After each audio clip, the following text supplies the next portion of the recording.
These latest headlines from ABC15 are sponsored by Lerner and Rowe Injury Attorneys. One call, that's all. Hello on this Thursday. I'm Megan Thompson, tracking those top stories for you from ABC15 Arizona. Happening today, the man accused of shooting and killing DPS trooper Tyler Edenhofer is expected to be sentenced today. ABC15's Nick Saletti recently learned the suspect there, Isaac Damon King, had accepted a plea deal. Investigators say King shot trooper Edenhofer using another trooper's gun during a roadside scuffle along the I-10 in Avondale. Back in July of 2018, 2 other troopers were injured in that. Our team is tracking the impacts of President Donald Trump's tariffs. The president is now threatening to impose tariffs on pharmaceutical imports that could eventually reach 250%. Scripps News Group's Holly Furfer explains what this could mean for the price of your medications. The Trump administration says it expects to announce possible tariffs on pharmaceutical imports soon, putting doctors and patients on edge. The president says the tariffs will start small, but could increase by up to 250%, which would be a gut punch, especially for cancer patients. Affordability of prescription drugs is a real problem for U.S. consumers, even those who do have insurance. Mariana Sokel with the Johns Hopkins Bloomberg School of Public Health says 30% of cancer patients don't fill their prescriptions now because they cannot afford them. There's also been a shortage of important chemotherapy drugs, and she warns the tariffs could also lead to further drug shortages.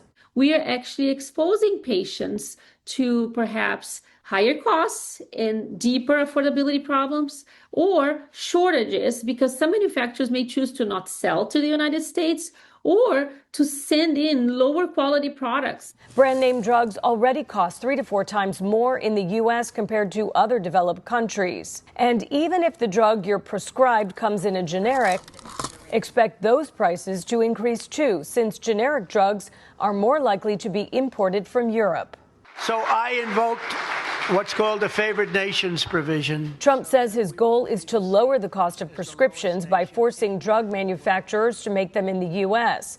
But Sokel believes there's a better approach. We learned that other countries, they do either tax policies to strengthen and incentivize manufacturers, or countries like Austria have done direct grants to help manufacturers build new facilities, build new production plants.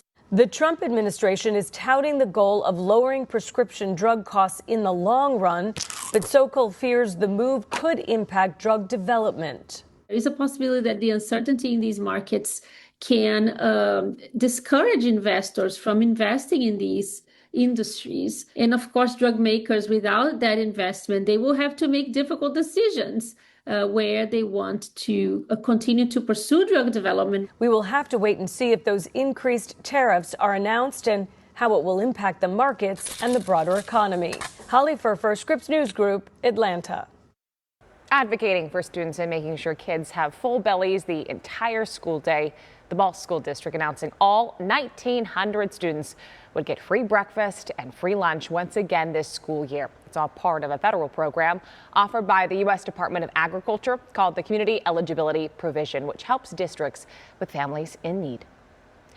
Do you have any questions about your Social Security benefits? Maybe you're wondering if you're eligible or if it's a good time to start collecting your benefits. Mark your calendar because Wednesday, August 20th, the Let ABC15 Know team is hosting a phone bank with the State Bar of Arizona. Attorneys will be available to answer your questions. You can tune in from 5 to 7 p.m.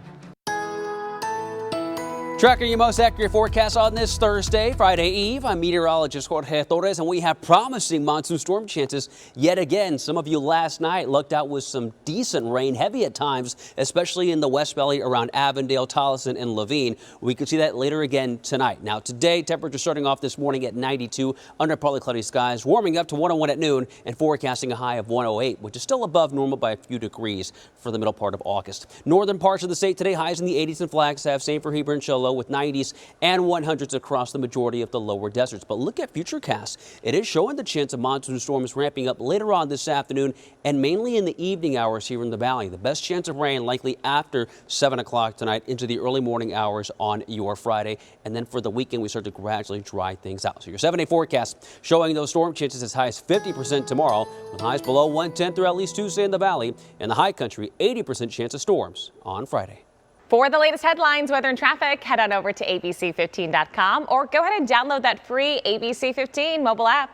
These latest headlines from ABC15 are sponsored by Lerner and Rowe Injury Attorneys. One call, that's all.